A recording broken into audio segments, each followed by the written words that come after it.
access your coding agent in Minecraft, you need to type C on your keyboard. Now you'll create a Make Code project. I'm going to create a new project and call it Project 1. On start, I want my coding agent to teleport to where I am. Look, there he is. After he teleports to me, I'm going to want him to move forward about 4 spaces so that way he can start his work just a little bit away from me.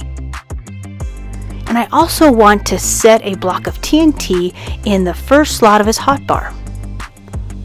Now I'm going to add a loop, and in this loop I'm going to have him move forward by 1 and place a block of TNT behind him. And I want him to do this 6 times.